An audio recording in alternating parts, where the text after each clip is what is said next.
El Tribunal Constitucional en transesión viste la causa rol 2759, requerimiento de inaplicabilidad por inconstitucionalidad presentado por Juana Cabello Castillo respecto a los incisos primero y segundo del artículo 19 de la ley 7200. Tiene la palabra la señorita relatora.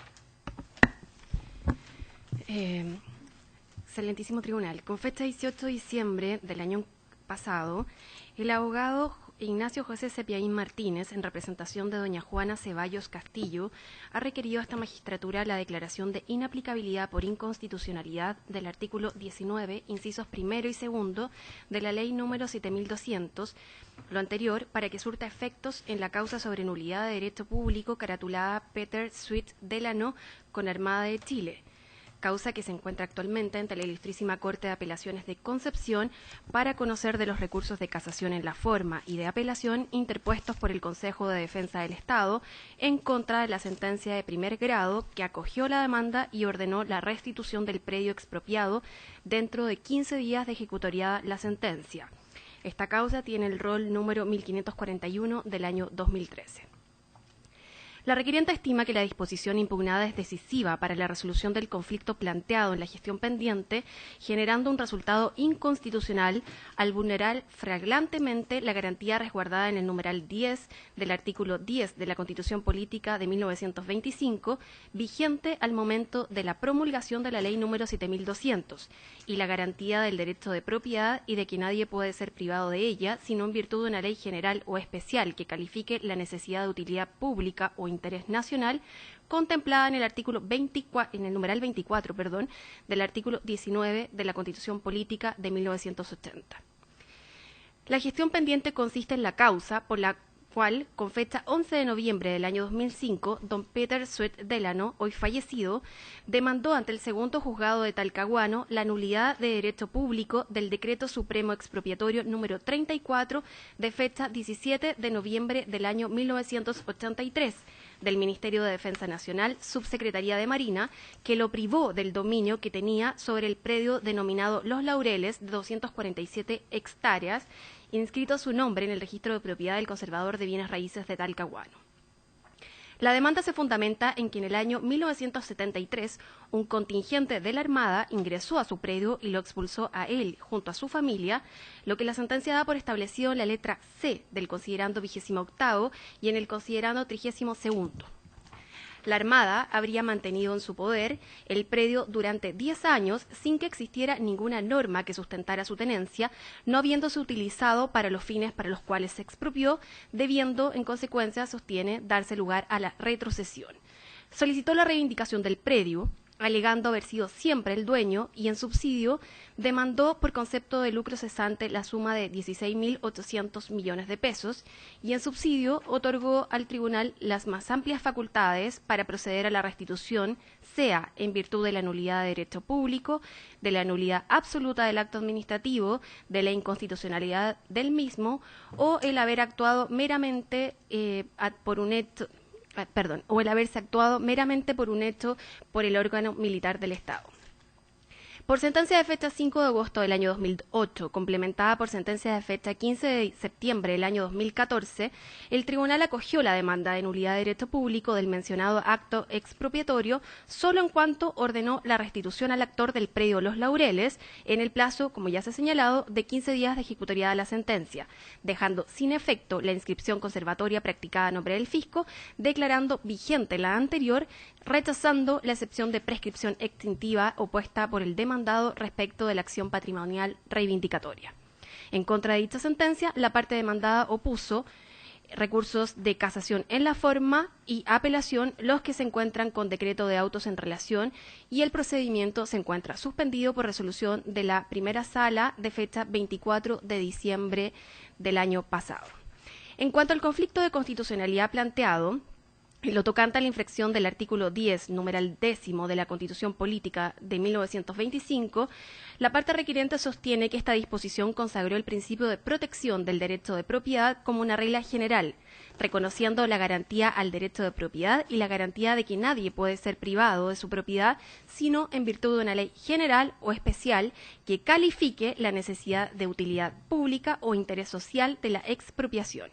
La calificación, indica, supone una finalidad o motivación que debe ser satisfecha con la expropiación. Lo anterior significa que dicha facultad queda radicada en la competencia del legislativo, quedando privado el presidente de la República del ejercicio de la facultad de expropiar.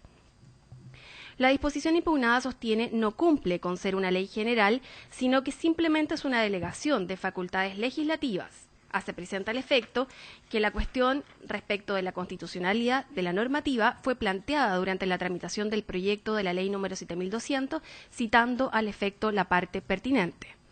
Sostiene que la delegación de una función legislativa en el Ejecutivo importa vulnerar el principio de derecho público de que solo puede hacerse aquello que la ley permite, lo que infringe el principio de juridicidad contemplado en el artículo 4 de la ley de la Constitución, de 1925 en relación con los artículos 44 y 72. Añade que admitir la validez de la delegación no sería más que permitir tácitamente una modificación constitucional de las facultades del Poder Ejecutivo y del Legislativo, sin cumplir los trámites de rigor, generando un verdadero fraude a la Carta Fundamental.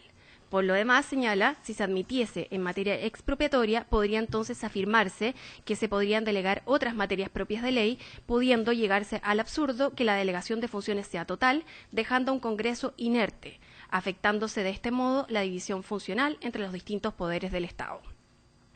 En efecto, indica, se delega en el Consejo Superior de la Defensa Nacional la determinación de la utilidad de la expropiación conforme a lo dispuesto en la Ley número 7144 y artículo 20 de la Ley número 7200, y se delega en el Presidente de la República la función legislativa de calificar la propuesta del Consejo Superior y la dictación del correspondiente acto administrativo, pero prescindiendo de la obligación de fundamentar o indicar el objeto de ella.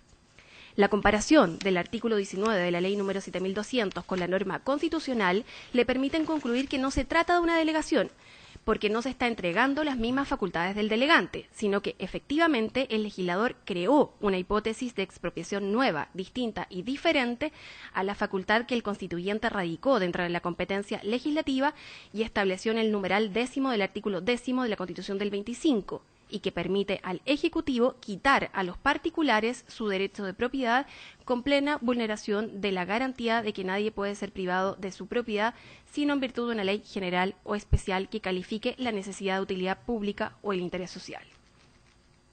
Afirma que el legislativo no puede atribuirse una facultad del constituyente y crear una forma de expropiar distinta a la señalada en el artículo 10, numeral 10, y al hacerlo, mediante la dictación de la ley número 7200, infringió el artículo 10, número 10, el artículo 4 en relación con los artículos 43, 44 y 72 de la Constitución de 1925.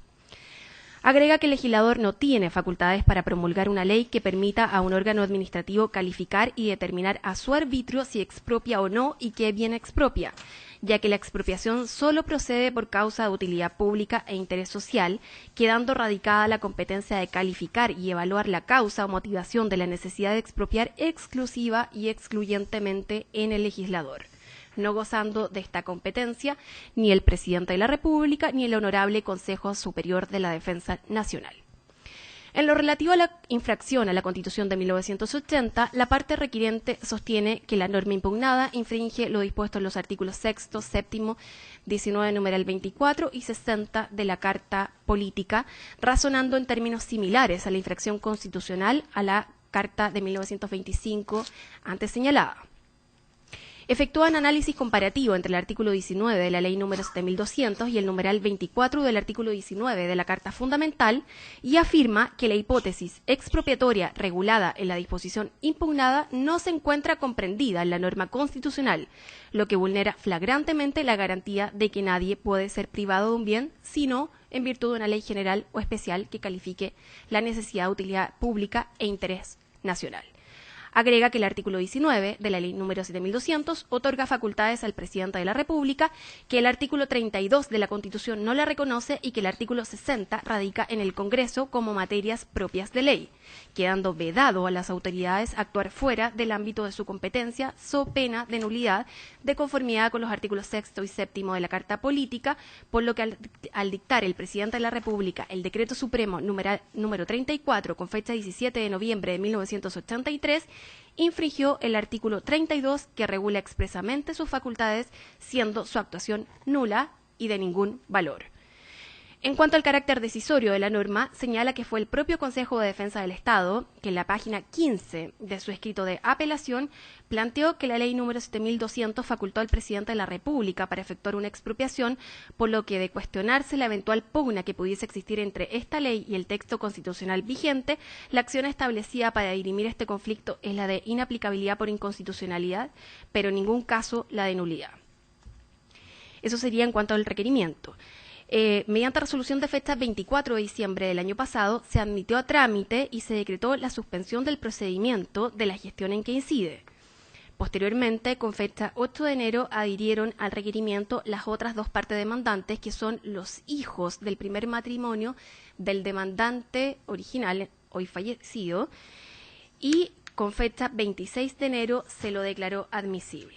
Con fecha 5 de febrero del año en curso se dio traslado a los órganos constitucionales interesados y a las demás partes en la gestión pendiente, trámite que solo fue evacuado por el Consejo de Defensa del Estado en los términos que se pasa a señalar.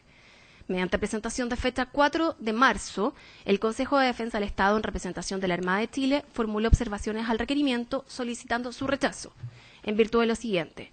En primer término, sostiene que no es efectivo lo afirmado por la requiriente, en orden a que el conflicto de autos se habría originado en la usurpación violenta del fondo Los Laureles, lo que indica ser contrario a la realidad de los hechos y a la verdad establecida judicialmente. En segundo lugar, sostiene que el requerimiento es improcedente por sustentarse en una norma constitucional derogada. Indica que el artículo 10, numeral 10 de la Constitución de 1925 dejó de estar vigente al ser derogada por el artículo 12 del Acta Constitucional número 3, denominada de los derechos y deberes constitucionales, contenida en el Decreto Ley número 1552 del Ministerio de Justicia, publicado en el Diario Oficial de fecha 13 de septiembre de 1976, entrando en vigencia esta última a partir del 18 de septiembre de 1976. La inaplicabilidad dice relación con una causa en que se pretende la nulidad de derecho público del Decreto Supremo Expropiatorio número 34, como ya se ha señalado, dictado el 17 de noviembre del año 83, bajo la vigencia de la Constitución Política de 1980. Por lo demás, tanto la causa o gestión pendiente como el acto expropiatorio que se impugna, así como el presente requerimiento, ocurrieron bajo el imperio de esta Constitución, que entró en vigencia el 11 de marzo de 1981.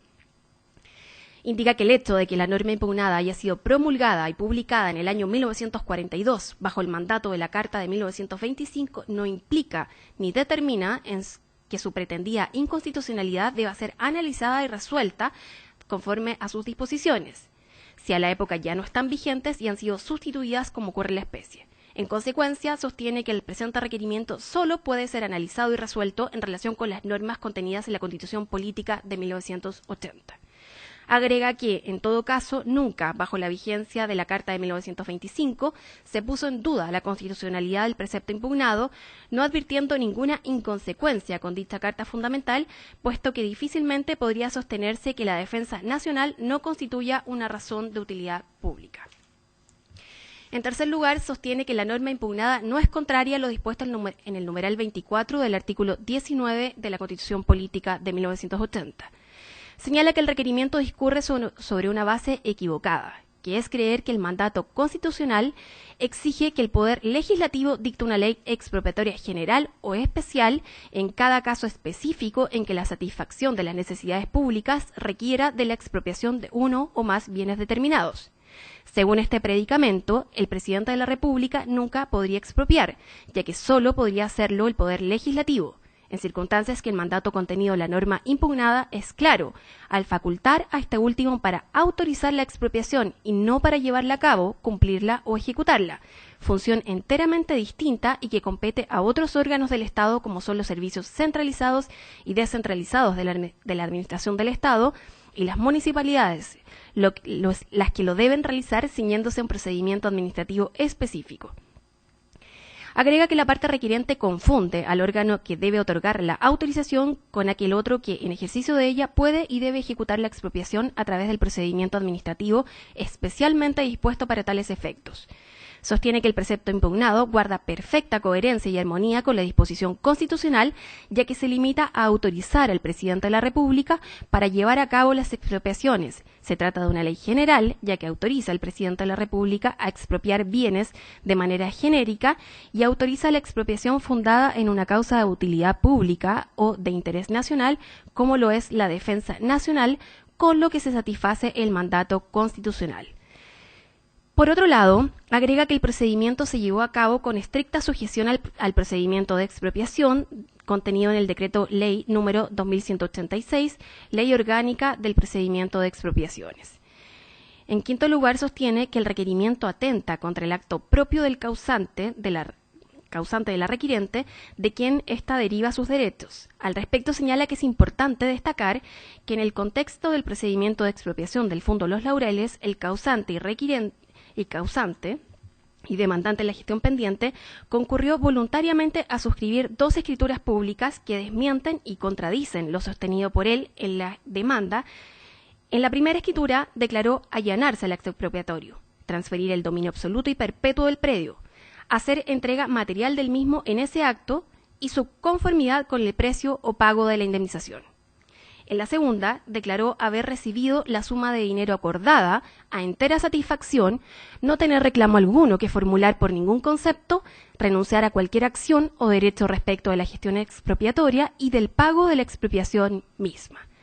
Agrega, además, que de conformidad con el artículo 20 del Decreto Ley número 2186, pagada al expropiado la indemnización convenida, el dominio del bien expropiado quedará radicado de pleno derecho a título originario en el patrimonio del expropiante, con lo que el fisco se hizo dueño a título originario y por el solo Ministerio de la Ley del predio denominado Los Laureles. Por otro lado, sostiene que el artículo 9 del Decreto Ley 2186 establece que el expropiado tiene el derecho a reclamar ante el juez competente para solicitar que se deje sin efecto la expropiación, se disponga la expropiación total del bien expropiado o la expropiación de otra porción del bien, o se modifique el acto expropiatorio en los casos y circunstancias que la norma detalla. Por lo que la gestión pendiente como el requerimiento pretenden sería revivir indebidamente un derecho que no se ejerció oportunamente al amparo del procedimiento de la norma señalada. Indica que es indebido porque la Corte Suprema ha declarado expresamente la improcedencia de las acciones de nulidad de derecho público de actos que han podido ser impugnados conforme a los recursos y medios otorgados por procedimientos administrativos especiales. Finalmente, señala que el Fondo Los Laureles, cuya restitución ha sido ordenada por la sentencia de primera instancia, se encuentra emplazado en la península de Tumbes y junto a otros 18 predios conforman el denominado Campo de Entrenamiento Teniente Olave, el cual es imprescindible, indica, para las necesidades de la Armada de Chile y, en definitiva, para la defensa nacional. Este campo de entrenamiento, señala, es parte a su vez de un complejo militar más vasto que el Estado de Chile ha ido conformando a través de los años, dando lugar a la base naval de Talcahuano, que constituye el principal puerto militar del país y por ello indispensable para la defensa nacional. De allí la importancia de conservar todos los predios que la conforman. Con fecha 9 de marzo se dictó el decreto de autos en relación y se ordenó la agregación de esta causa en el rol de asuntos en estado de tabla y se anunciaron para alegar los abogados Ignacio Sapiaín por la parte requirente y Rodolfo Aldea por el Consejo de Defensa del Estado en representación de la Armada de Chile. Eso es todo, señores. Bien, muchas gracias. Entonces, por la parte requirente tiene la palabra el abogado Ignacio Sapiaín, hasta por 20 minutos. Muchas gracias. Con la venia de este excelentísimo tribunal, alego en estos autos solicitando se acoja el requerimiento de inaplicabilidad por inconstitucionalidad. Mi parte pretende que se declare inaplicable por inconstitucional el artículo 19 de la ley 7200, estimando que genera un resultado inconstitucional en el caso concreto. Dice expresamente el artículo 19, autorícese al presidente de la República para llevar a cabo las expropiaciones que le proponga el Consejo Superior de Defensa Nacional para el cumplimiento de la ley 7144 de 31 de diciembre de 1941. Al ordenar la expropiación, el presidente de la República dice, no deberá indicar el objeto de ella y se limitará a expresar que lo ordena en virtud de la proposición que le ha hecho el Consejo. Las expropiaciones, dice el inciso segundo, tendrá como único objeto dar cumplimiento a las finalidades señaladas a que se refiere el artículo 3º de la Ley 7144. De dicha disposición, podemos hacer las siguientes observaciones previas. La primera es que el legislador autorizó al presidente de la República para llevar a cabo expropiaciones. Hay una autorización del legislador al presidente de la República. La segunda es que esta expropiación debe ser a propuesta del Consejo Superior de Defensa Nacional. La tercera es que el presidente de la República no deberá indicar el objeto, lo que no quiere decir que el objeto no exista. La expropiación tendrá como único objeto dar cumplimiento a las finalidades señaladas en el artículo 3º de la Ley 7144, y el artículo 3º se refiere a la defensa nacional. El artículo 3º está complementado por el artículo 20 de la Ley 7120, ¿ya?, que agrega después del vocablo maestranzas al artículo 3º lo siguiente: establecimientos militares, navales y de aviación, campos de ejercicio, depósitos subterráneos de combustible, armamento, municiones y habitaciones. Los incisos 3º y siguientes del artículo 19 fueron derogados expresamente por el artículo 41 de la Ley 2186, porque son normas adjetivas, dejando vigente entonces solamente las sustantivas. La historia de la Ley 7200 es bastante clara al analizar la facultad que está pidiendo el presidente de la República. Y dice el mismo mensaje el presidente, dice: mi decisión de pedirlas para aplicarlas solo en favor del interés general, no de casos individuales. Y destaco casos individuales, que este es el único predio que se ha expropiado. Y doy al Congreso las más amplias garantías en el sentido de que la ley de emergencia, que es muy distinto a una ley común y corriente, solo será aplicada en la forma indicada y con las limitaciones que en el mismo proyecto señala. En la discusión del Senado se cuestionó mucho y dice, a propósito de la autorización para los bienes señalados en el artículo, en la Ley 7144, señalar un procedimiento fácil que permitiera llevarlas a término rápidamente, condición muchas veces esencial para alcanzar con éxito el objeto que determina la expropiación. Esto no aceptaba, dice, otorgar esta facultad en términos genéricos, pero el ministro del Interior se compromete y dice: declaro de la manera más terminante y enfática que he decidido, dice él, era decidido, está mal escrito, propósito del gobierno no afectar en manera alguna las garantías individuales y la libertad política de los ciudadanos, y que en consecuencia solo haría uso de estas facultades en cuanto a las necesidades militares de la defensa nacional lo hicieran estrictamente indispensables. El Senado señala en la sesión del martes 28 de abril de 1942, este es un caso clásico de delegación por parte del Congreso de la potestad legislativa, que radica esencial e inamoviblemente en su poder. Y al Congreso Nacional no le es permitido delegar sus atribuciones. Y continúa: ninguna cuestión de confianza, aún la más amplia, ni ninguna circunstancia o apremio extraordinario, con ser el mal más extremo, sería bastante para sanear el vicio de nulidad absoluta de que adolecería el otorgamiento por el Congreso de la autorización que nos solicita. No cabe duda que la constitucionalidad se vio. En 1942 estábamos en la puerta de la Segunda Guerra Mundial, donde poco después Chile se adhirió, pero finalmente no participó. De lo anterior, podemos concluir que nuestro problema se centra en determinar si el amparo del artículo 10, 10 de la Constitución Política, o en su caso el 1994, cumple la naturaleza de una ley general que autorice la expropiación, señalando el fin público y la calificación que justifique la necesidad pública o el interés nacional, de esta. Y si en el caso concreto el legislador, por intermedio de la ley 19 de la ley 7.200, pudo no prever la necesidad de expropiar el Fondo Laurel. El artículo 10, número 10, exige ciertos requisitos. La primera es la causa de la expropiación, la causa es la finalidad. La segunda es la calificación de esta causa. Es la causa y la otra es la calificación. La calificación importa una ponderación, una apreciación comparativa de ciertos antecedentes que permitan calificar entonces esta necesidad. ¿Quién, en el caso concreto, ha manifestado esta necesidad? Lo ha sido directamente el Consejo Superior de Defensa, no otro organismo. ¿Y cómo lo hace? El mismo Consejo Superior de Defensa dice que él le propone al presidente de la República. ¿Quién efectúa entonces esta calificación? El Consejo Superior de Defensa. Eso quiere decir que el legislador aquí ha quedado a un lado y esta es una figura totalmente nueva. El constituyente consagra como regla general dos garantías. El primero es el derecho a la propiedad.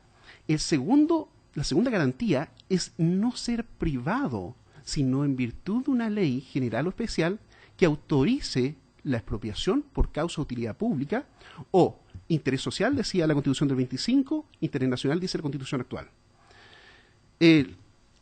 Calificado previamente por el legislador. La finalidad y la calificación son dos elementos que concurren conjuntamente y son indivisibles, no pueden concurrir de manera separada. Que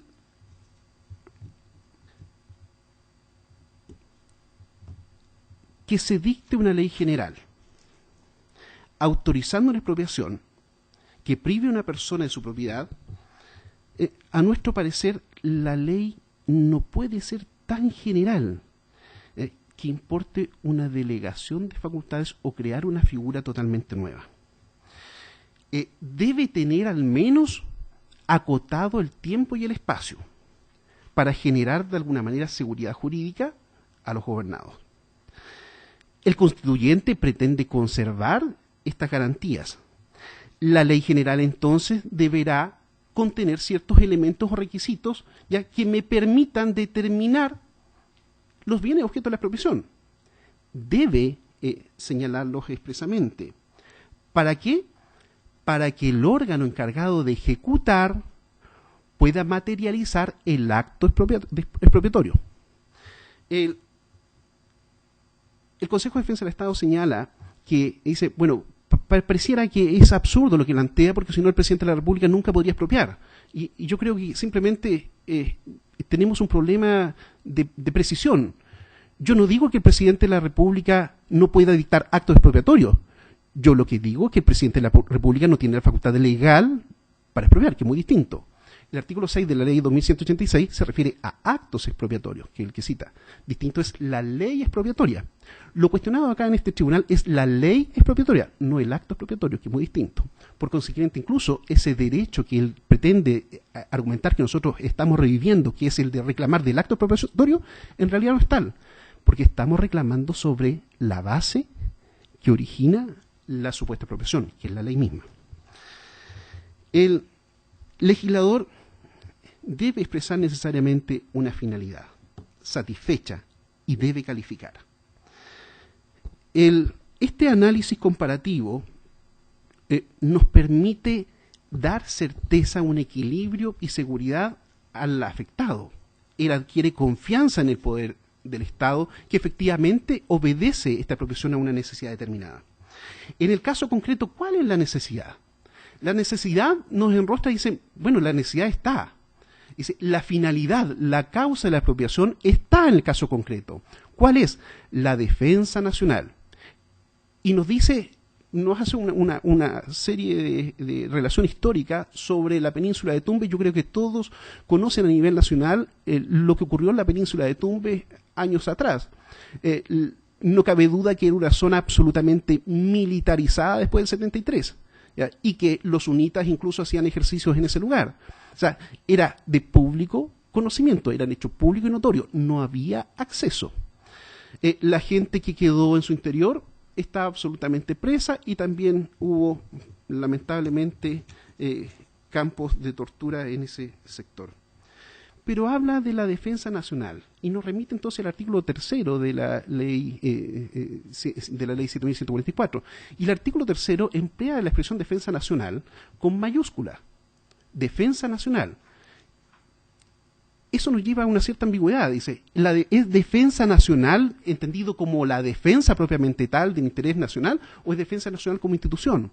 Si es como institución, entonces no podemos dictar leyes expropiatorias para asegurar los intereses de una institución, independiente del valor que comprenda.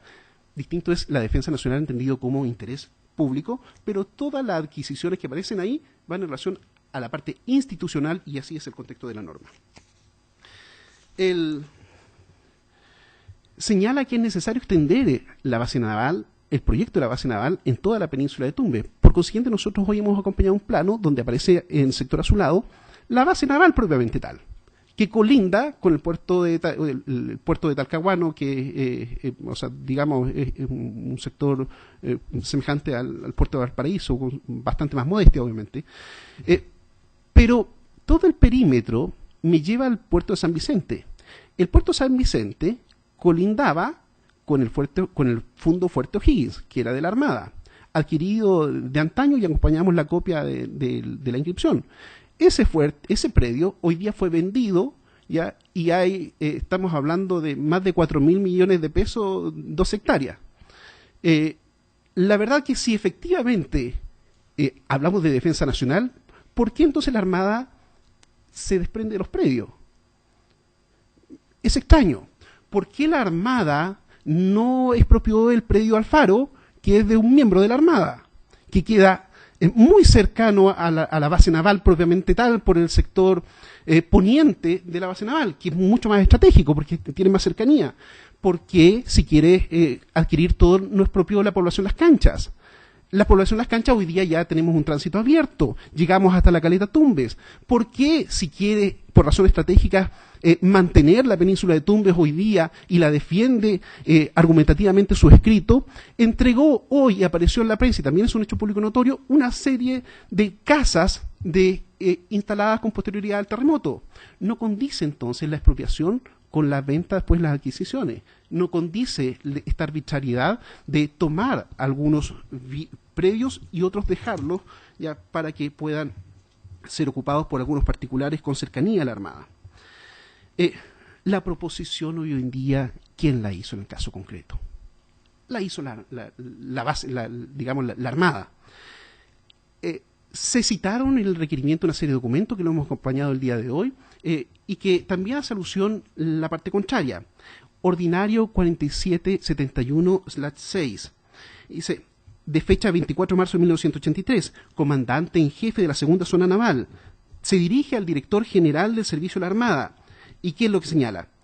Solicita la expropiación del Fundo Laurel, señalando que los planes de extensión de la base naval contemplan la adquisición del dominio de todos los inmuebles que forman la península de Tumbes. Así entonces, el comandante en jefe de la Armada solicita al ministro de Defensa Nacional que por razones operativas y de seguridad es necesario hacer este tipo de expropiaciones. Por ordinario 4700/1 de fecha 23 de junio del año 1983, ministro de Defensa Nacional y le pide al presidente del Honorable Consejo Superior de Defensa Nacional que le conceda autorización ya para realizar la expropiación. Y el Consejo de Defensa Nacional es quien finalmente autoriza el procedimiento. Por consiguiente, luego se ordena el estudio de los antecedentes para realizar la expropiación. ¿Y quién es el primero entonces que autoriza? Es el Consejo Superior de Defensa Nacional. Son ellos los que autorizan. ¿Y quién debía autorizar? Autorización, en estricto rigor, solamente el legislador. Autorización del presidente de la República, la verdad que no, solamente dictar el acto expropiatorio. ¿Quién entonces viene el otro problema? ¿Quién ponderó? ¿Quién calificó la necesidad? ¿Podemos decir que es el legislador del año 1942? No. ¿Quién lo hizo? Fue derechamente el Consejo de Defensa Nacional. mandato constitucional podría ponderar el Consejo de Defensa Nacional? La verdad es que no, y está absolutamente vedado. Tenemos, por lo menos a nuestro parecer, la inconstitucionalidad de dicha norma.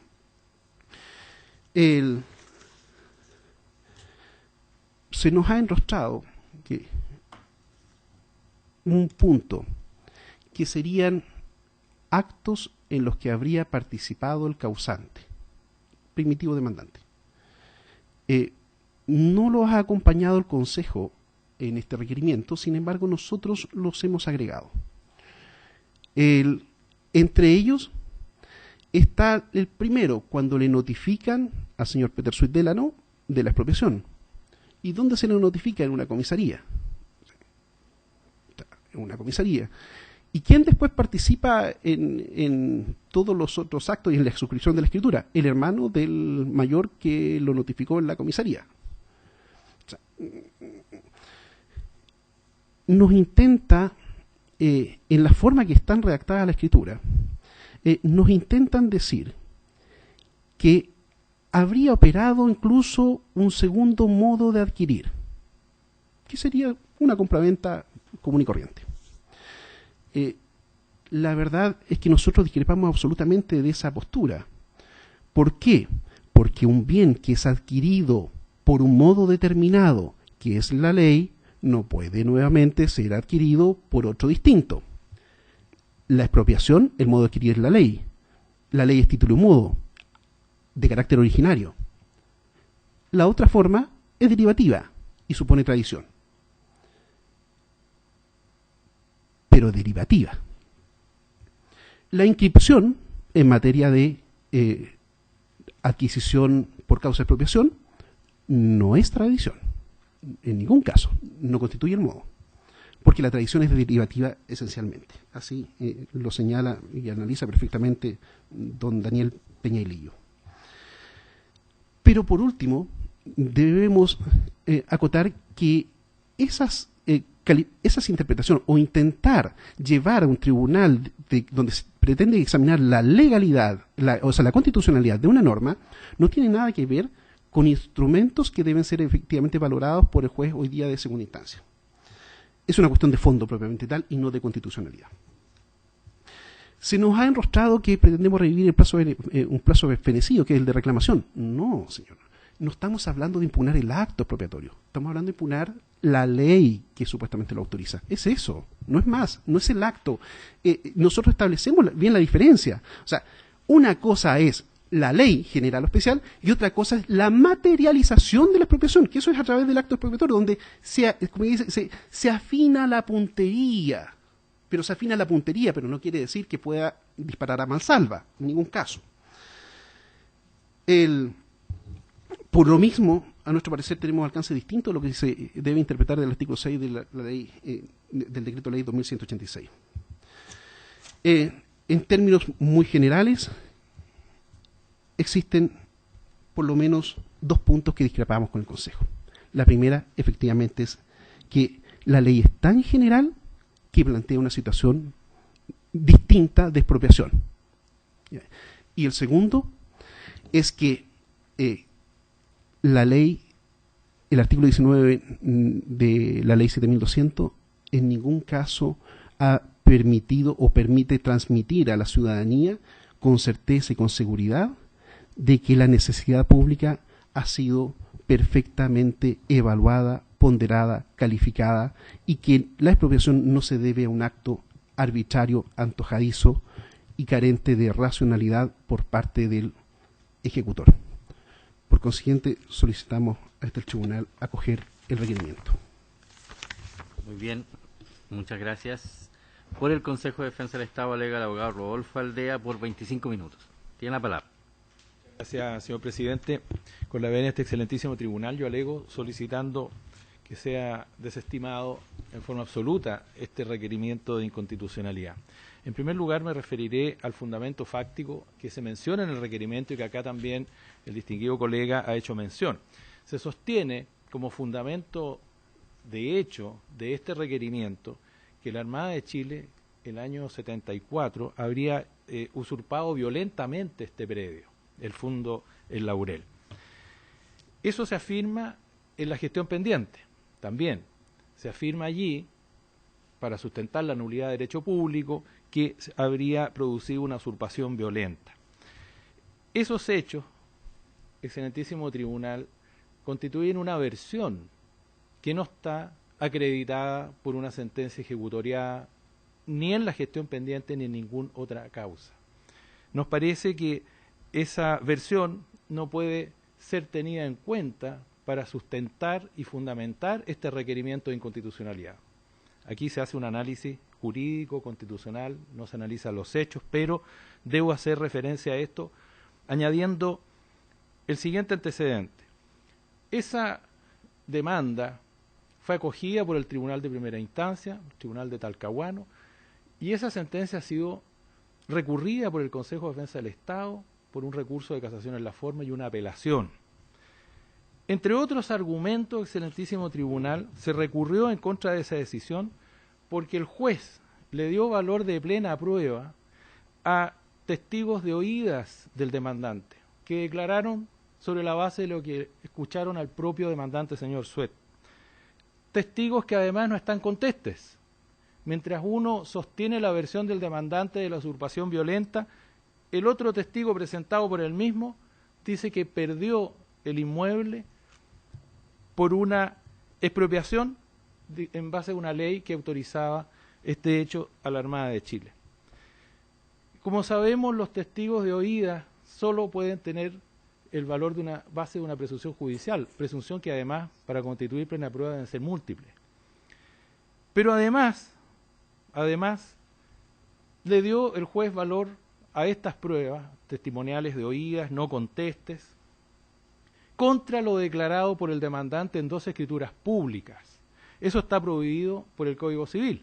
El artículo 1700, 1709 dice claramente que no puede desmentirse lo sostenido en una escritura pública por testigo.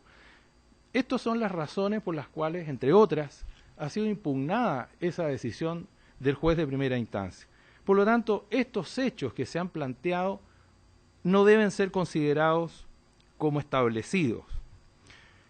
La expropiación, excelentísimo tribunal, de este predio El Laurel forma parte de un largo y me atrevería a llamar histórico proceso expropiatorio iniciado a fines del siglo XIX en la península Tumbes. Más adelante me voy a referir con cierto detalle a este hecho, pero reitero desde ya que esta expropiación no proviene de una usurpación violenta que haya ocurrido en un momento determinado. Aquí se ha sostenido que la península Tumbes se militarizó a partir del golpe de Estado, el 11 de septiembre, ocurrieron hechos terribles. Eso no es efectivo. Esta península está militarizada desde fines del siglo XIX y voy a dar más antecedentes sobre esto. Y reitero, forma parte de un proceso de construcción de una base naval, de un sector estratégico necesario para la defensa. En segundo lugar, este requerimiento se sustenta en una norma constitucional derogada, el artículo 10, número 10 de la Constitución de 1925. Esta norma fue derogada por el Acta Constitucional número 3, que en su artículo 2 sustituyó el artículo 10, número 10, y fue publicada el 18 de septiembre del año 1976. O sea, esta norma constitucional de la Carta Fundamental del año 25 fue derogada hace 38 años y se nos pide a nosotros, Consejo de Defensa del Estado, que estudiemos entonces la Constitución del año 25 y se les pide a este excelentísimo tribunal que estudiemos la Constitución del año 25 para ver si esta ley, que es del año 42, estaba conforme con la Constitución del año 25 o no. Nos parece que esto no es apropiado, no es correcto. Lo que debe hacer este excelentísimo tribunal es analizar si la ley 7200 es contraria a la Carta Fundamental vigente del año 80. Pero viajemos en el tiempo. Supongamos que estamos en el año 42, 43, 44 y este excelentísimo tribunal tiene que analizar esta ley 7200, el artículo 19, en relación al artículo 10, número 10 del año 25. ¿Qué dice esta norma? Es muy simple. asegura la inviolabilidad de todas las propiedades, sin distinción alguna, y añade, nadie puede ser privado de su dominio, sino en virtud de sentencia judicial o de expropiación por razón de utilidad pública calificada por una ley. Eso es lo que plantea la Carta Fundamental. ¿Y qué es lo que nos dice esta norma que ahora se impugna en este requerimiento? ¿Qué nos dice este artículo 19 en sus incisos primero y segundo? Autorízase al presidente de la República para llevar a cabo las expropiaciones que le proponga el Consejo Superior de la Defensa Nacional. ¿Qué dice en el inciso segundo? Las expropiaciones tendrán como único objeto el cumplimiento de las finalidades a que se refiere el artículo tercero de la Ley 7.144. ¿Y qué dice este artículo tercero? Que autoriza al presidente de la República para contratar, y aquí vienen las finalidades, adquisiciones, construcciones, reparaciones, fabricación de alimentos destinados a la defensa nacional. Estas mismas normas las leyó mi distinguido colega. Por lo tanto, nos parece que esta norma del artículo 19 que aquí se impugna guarda perfecta armonía con la Carta Fundamental del año 25. No advertimos ninguna contradicción entre esta norma constitucional y esta ley 7.200 del año 42. Lo que ocurre, excelentísimo tribunal, es que el recurso está construido sobre la base de un grave error jurídico.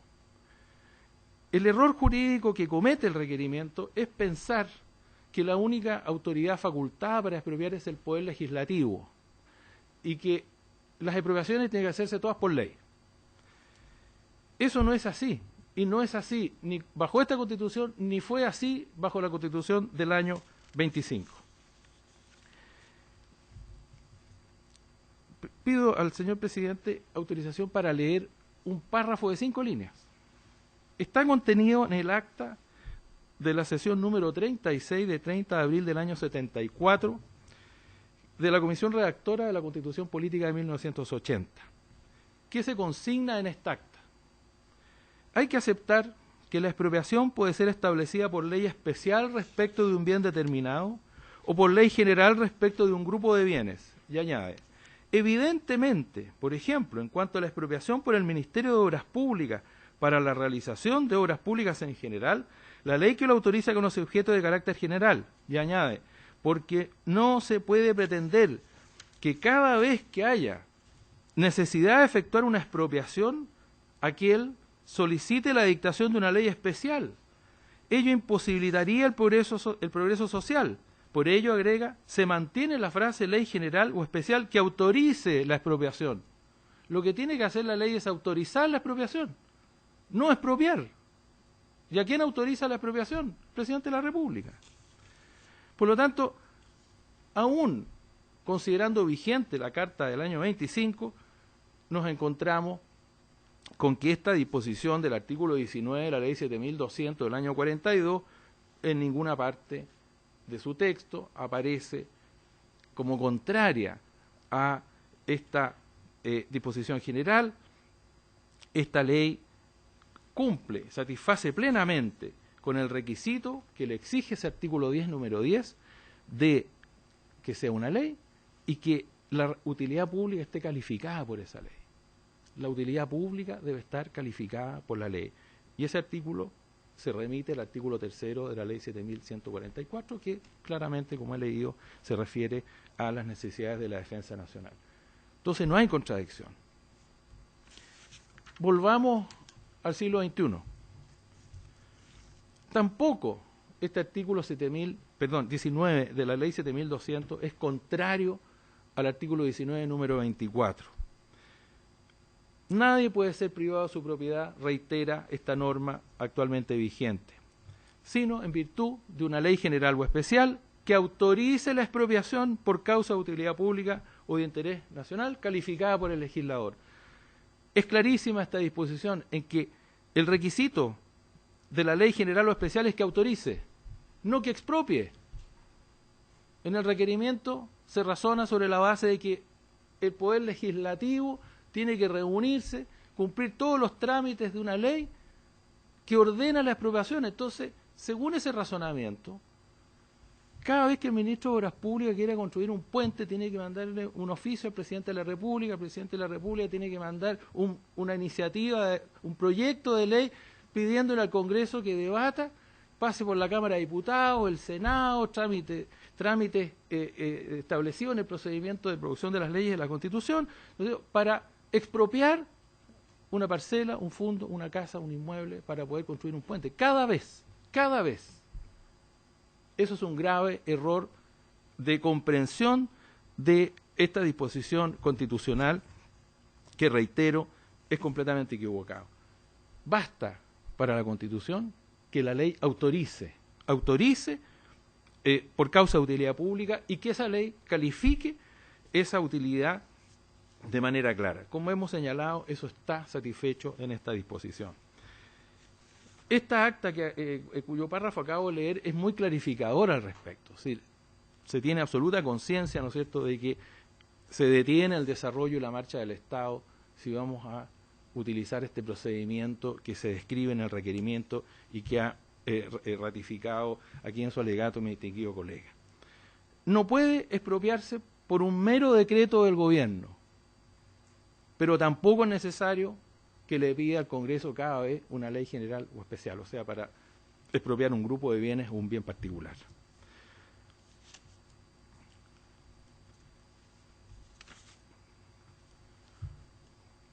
Por otra parte, esta expropiación se llevó a cabo con estricta sujeción al decreto ley 2186, que es la ley orgánica del procedimiento de expropiación.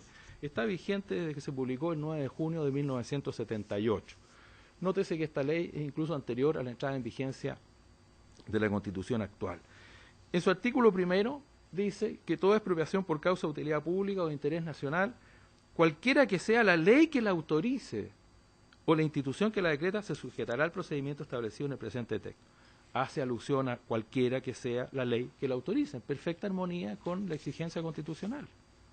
El artículo 6, cuando describe qué tiene que contener el decreto expropiatorio, dice, entre otras, la disposición legal que haga procedente la expropiación.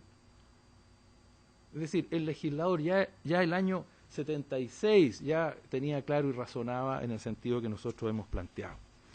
Hubo, por supuesto, decreto supremo, pago de indemnización, toma de posesión material, inscripción en el conservador de bienes raíces. De esa manera, Armada de Chile se pudo disponer de este inmueble.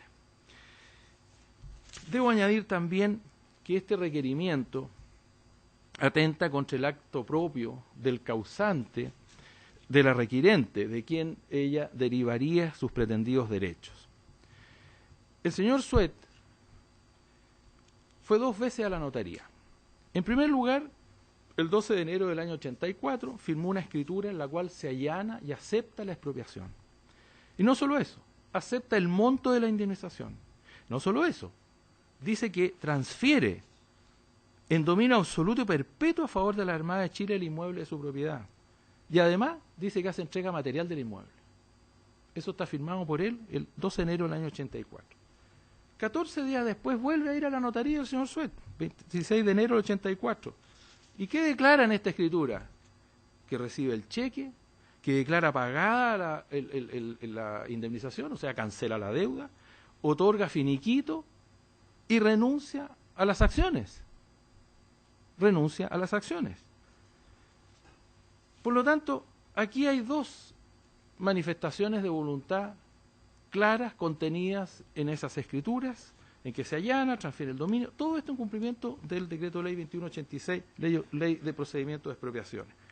Esa ley, excelentísimo tribunal, establece un procedimiento de impugnación de la expropiación. Puede el expropiado ir ante el juez y reclamar el monto de la indemnización, pedir la nulidad, puede pedir lo que quiera contra la indemnización, contra la expropiación. El señor Suet falleció estando vigente la gestión pendiente y nunca realizó ningún reclamo al respecto. Es así entonces que 22 años después de que firmó estas escrituras y 1 año y 6 meses antes de fallecer el señor Suet, que presenta la demanda en la gestión pendiente, pidiendo la nulidad de derecho público del decreto expropiatorio contra lo actuado por él 22 años antes. Y reitero, 1 año y medio antes de fallecer. obviamente que esto nos produce a nosotros, ¿no es cierto?, la idea de que el señor Suet probablemente se arrepintió, probablemente, ¿no es cierto?, 22 años después se arrepintió de haber aceptado esta expropiación. A lo mejor se arrepintió del monto de la indemnización. ¿Es eso fundamento para aceptar la nulidad del decreto supremo expropiatorio? ¿Es fundamento para declarar la inconstitucionalidad del artículo 19 de la ley 7.200? Obviamente que no. El predio expropiado, excelentísimo tribunal, es parte de un complejo militar indispensable para la defensa nacional que, como ya anticipé, ha estado siempre en el interés del Estado a través de muchos gobiernos y desde fines del siglo XIX como un lugar privilegiado y preferente para la defensa nacional. Haciendo un poco de historia, podemos decir con toda calma que este es un proceso histórico. Después del bombardeo de Valparaíso el año 1866, como sabemos, se fortaleció la Escuadra Nacional. Empezó un proceso importante pensando que nuestro país tiene un litoral muy extenso y, como ya visualizaba Portales, ¿no es cierto?, el Pacífico era importante. Este interés por fortalecer la Armada de Chile se vio reforzado en la Guerra del Pacífico, evidentemente. Expresión de esto es que a fines de diciembre del año 1879, fines de diciembre, se promulgó una ley. En esa época no llevaban número las leyes, ¿no es cierto? ¿Cómo se llamaba esta ley? Ley que manda a construir un dique seco en la bahía de Talcahuano y los anexos correspondientes. El 29 de enero del año 1895, poco después, el presidente Jorge Montt firmó un decreto que creaba el apostadero naval de Talcahuano, 1895. El mismo presidente Jorge Montt Álvarez lo inauguró el 20 de febrero de 1896. El año 1924 se inauguró un segundo dique seco y un astillero, donde mismo. En la década del 60 se creó ASMAR. Por lo tanto, el interés en esta bahía, en esta zona, el interés del Estado a través de la Armada es un interés que lleva muchos años. Esta zona no se militarizó el 11 de septiembre del año 73. Ya estaba militarizada, ya estaba dentro de los objetivos de la defensa nacional. Con el paso de los años, estamos hablando de más de un siglo, se emplaza ahí lo que se conoce como la base naval de Talcahuano. Está ASMAR, el arsenal de la Armada, incluyendo la munición de última generación, los campos de entrenamiento. Uno de estos campos de entrenamiento está conformado por 19 predios. Uno de estos predios del Fundo Los Laureles. Está la Escuela de Grumete Alejandro Navarrete. Está el Batallón de Infantería de Marina número 31, Aldea. Está la Comandancia en Jefe de la Fuerza de Submarinos. Hay casas de habitación del personal de la Armada. O sea, a lo largo de más de un siglo lo que se ha construido ahí es un puerto, el principal puerto militar del país, con un conjunto de construcciones, todo destinado a la defensa nacional. Las condiciones estratégicas de esta bahía fueron captadas desde fines del siglo XIX. Entonces, ¿cómo puede sostenerse de que aquí hay un interés originario, nacido a partir de un hecho como el golpe de Estado del año 73? Que a partir de ahí entró la Marina usurpando violentamente. Para esa fecha ya estaban expropiados todos los predios que colindaban con el Fundo de los Laureles. La expropiación del Fundo de los Laureles era un paso más en la conformación de un campo de entrenamiento, y no es el único. De manera que estas afirmaciones fácticas, de hecho, que se menciona como contexto, en realidad no se corresponden con la realidad. Estos predios han sido adquiridos en su mayoría por compra. 5 de ellos se han expropiado, incluso hay 2 que se han obtenido por donación. entrar a calificar por qué se expropió este predio o este otro predio, que este otro predio es de un oficial de la Armada, entonces sugerimos que aquí se está haciendo algo oscuro, extraño, ¿no? No se está expropiando porque el oficial de... Todo ese tipo de comentarios, excelentísimo tribunal, no corresponden en un alegato de inconstitucionalidad como el que aquí estamos. Sugerir que allí se ha puesto el interés a partir del año 73 no se corresponde con la realidad. La realidad es que aquí hay un proceso histórico incluso. Estos 5 predios expropiados han sido expropiados a lo largo del tiempo, entre el año 1950 y 1989. Estas leyes, la 7.200 y la 7.144, efectivamente fueron dictadas el año 41-42. Son leyes que fueron dictadas durante la Segunda Guerra Mundial, que como sabemos empezó el año 39 y terminó el año 45. Responden a una necesidad de defensa nacional clarísima. Se establece ahí incluso el secreto con respecto, ¿no es cierto?, a las finalidades de las expropiaciones. Es decir, hay un contexto histórico también del origen de estas leyes, que es un conflicto tan dramático como la Segunda Guerra Mundial. Por lo tanto, me parece que aquí este requerimiento, por las razones que he señalado tanto en los hechos como en el derecho, carece de todo fundamento. Para finalizar, añadiré solamente lo siguiente. Al amparo de esta ley 7.200 y 7.144, no solo se ha expropiado el Fondo del Laurel, sino que muchas otras propiedades para el resto de las Fuerzas Armadas, la aviación, el ejército, para las fuerzas de orden y seguridad, carabineros, investigaciones. Si este excelentísimo tribunal coincide con los argumentos del requirente y declara la inconstitucionalidad del artículo 19, inciso primero y segundo, no solo va a dejar sin sustento la expropiación del Fondo del Laurel, va a dejar sin sustento todas las propiedades que han sido expropiadas por el Estado y que han sido destinadas a la defensa nacional de todas las ramas de las Fuerzas Armadas y de orden y seguridad. Por estas razones reitero mi petición de que se rechace el requerimiento de inconstitucionalidad en esta causa. Muchas gracias. Muy bien, gracias. ¿Alguna pregunta? Cristian. Gracias, presidente.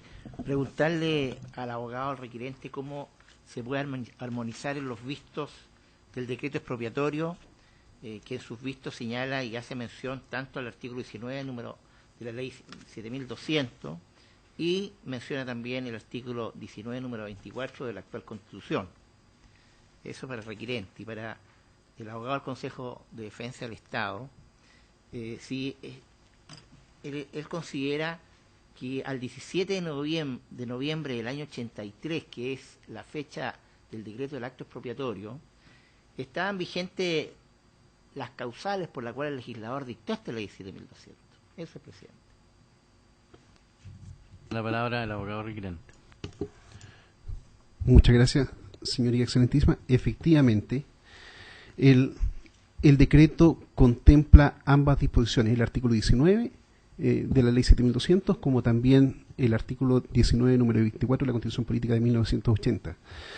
Si se me pregunta cómo se puede armonizar, la verdad es que no es posible armonizar normas que son absolutamente incompatibles. No puedo juntar el agua con el aceite, y ahí está el motivo de la inconstitucionalidad. El artículo 19, número 24, señala expresamente que puede ser privado en razón de una ley general o especial que autorice la expropiación. Por causa, señala la finalidad, utilidad pública o interés nacional, ya calificado el segundo elemento por el legislador. Sin embargo, el artículo 19 en ningún caso emplea esos elementos, y ahí está el divorcio de ambas, la inconsecuencia. No puedo ver armonía en ambos preceptos. ¿Por qué?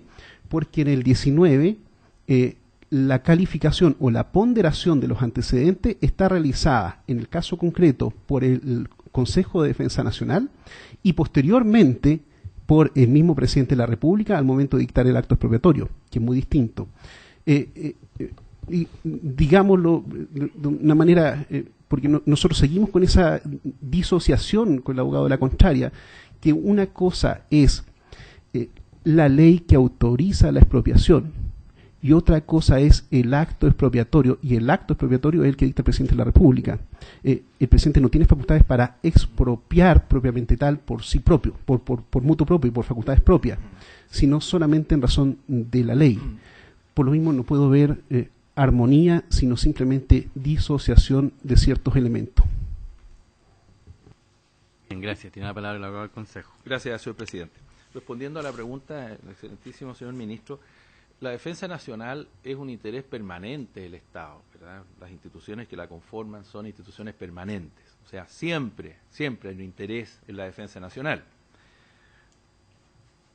Pero la pregunta específica es si el 17 de noviembre del año 83 estaban vigentes estas necesidades de la defensa nacional. Simplemente recordaría yo que en el año 78 se inició un proceso sumamente delicado con Argentina, justamente en una zona en que la Armada era la fuerza determinante.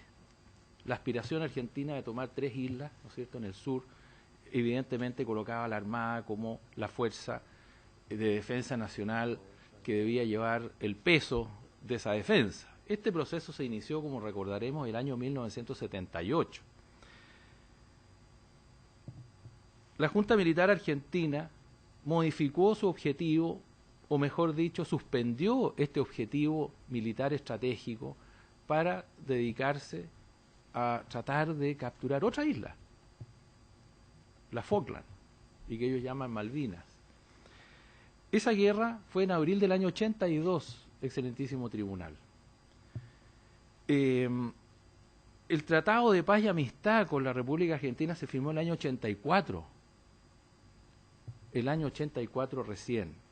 Por lo tanto, para el 17 de noviembre del año 83, estaba vigente más que nunca la necesidad de fortalecer a la Armada como institución permanente de la defensa nacional. De manera que este decreto expropiatorio, si bien es válido y se justifica incluso en tiempos de paz, con cuarta mayor razón en un periodo en que hay una tensión importante, ya no una tensión solapada de baja intensidad, sino una tensión de alta intensidad, con Fuerzas Armadas acuarteladas, con una junta militar del vecino país cuyos destinos y decisiones eran impredecibles. Para diciembre del año 83 no había ninguna claridad todavía de cuál iba a ser el destino de este interés de la República Argentina. Todavía no estaba claro si se iba a firmar o no el Tratado de Paz y Amistad. Por lo tanto, las razones para dictar este decreto eran más válidas que nunca, excelentísimo señor. Muy bien.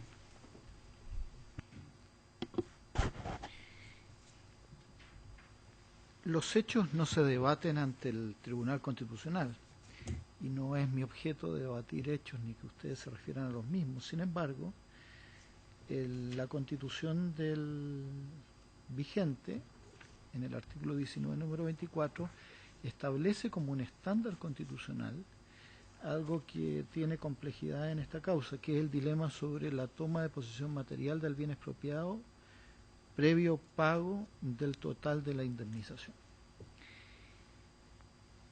Entonces, se nos acompaña hoy día unos antecedentes del decreto que expropió, y en ese decreto que expropió parte por una derogación de un decreto supremo anterior.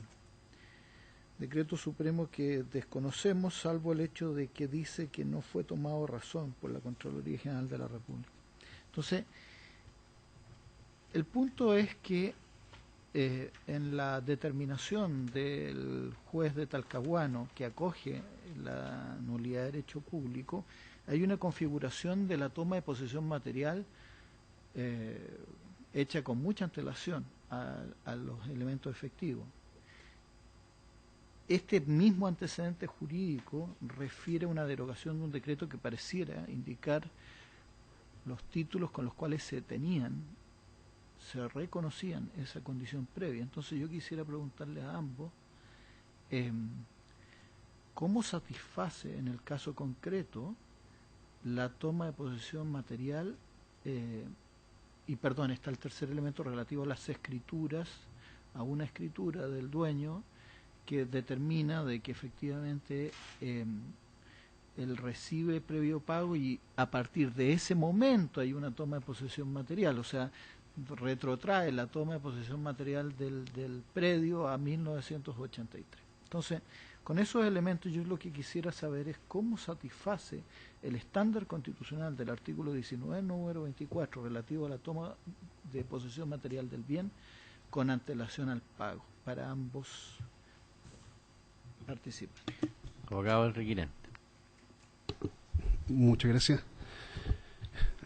La verdad es que de acuerdo a los antecedentes que nosotros manejamos, ¿ya? Y la experiencia personal de cuando uno transitaba o iba a ese sector, efectivamente era imposible acceder. O sea, porque estaba antes del acceso estaba todo, había un control de guardia y era imposible acceder a la península de Tumbes. No era posible entrar a esos predios. Incluso hay distintos recursos de protección hasta hace muy poco tiempo porque ni siquiera podían pasar ambulancias. O sea, a eso llegaba el absurdo. O sea, si me dicen que la posesión material fue recién el año 1983 cuando se suscribe en esa escritura, la verdad es que eso no condice con la realidad nacional porque todo quien fue al puerto de Talcahuano sabía que era imposible acceder por los caminos, entre comillas, públicos hacia los predios. También es un hecho público y notorio que en esos sectores habían zonas por lo menos de tortura. Consta en el acta de inspección personal del tribunal que todas las instalaciones, los que ha hecho referencia también la contraria, ninguna de ellas está en el Fondo Laurel, no hay. Incluso está la base naval, donde están las instalaciones que él señala, y hay un problema de ubicación. Luego está dividido por un camino donde está la población Las Canchas, ¿ya? Y enseguida está el predio Laurel. O sea, hay una pequeña frontera. Entonces, la toma de posesión material no se condice. Ahora sí llama la atención de que los textos que nosotros hemos acompañado para que el tribunal tenga claridad son en extremo leoninos y poco usuales. No es natural cuando se expropia, en razón de una, entre comillas, autorización, que señale en el mismo texto que además se hace la tradición y que además renuncia a todos los derechos. O sea, es una forma de salvaguardar cualquier tipo de responsabilidad. Es extraño, porque no lo he visto en otros casos donde efectivamente simplemente se expropia, pero no hay semejante cláusulas leoninas en cuanto al contenido, lo que también a mí me refuerza. Cuando yo utilizo cláusulas leoninas es porque efectivamente algo escondo, no es normal. Eso es todo. Muy bien. Por el consejo. Señor presidente, sí, efectivamente en la escritura pública del 12 de enero del año 84, recordemos que el decreto es de noviembre del 83, ¿no es cierto? O sea, inmediatamente después, allí se declara expresamente que se hace la transferencia y que se hace entrega material. La toma de posesión material está entonces declarada en la escritura. La información que yo obtuve de la Marina, una información verbal, fue que efectivamente la Armada entró físicamente con anterioridad a esta fecha, pero con autorización del señor Suet. No tengo antecedentes de la fecha, pero cuando yo pregunté lo mismo, dije, bueno, aquí tenemos una escritura, hay un decreto expropiatorio, pero en la práctica, ¿qué respuesta hay a esta afirmación que hay en el requerimiento? Me dijeron, bueno, la persona que está a cargo de estos temas me dijo, bueno, esto fue hace tantos años, no hay nadie a quien preguntarle testigo de los hechos, pero sí la información que nosotros manejamos que hubo un ingreso anterior de fecha imprecisa, pero además no de todo el predio, sino que parcialmente, pero con la autorización del propio señor Suet. Esa es la información que puedo dar, excelentísimo señor. Bien. ¿Alguna otra pregunta? Muy bien. Concluida la vista de la causa.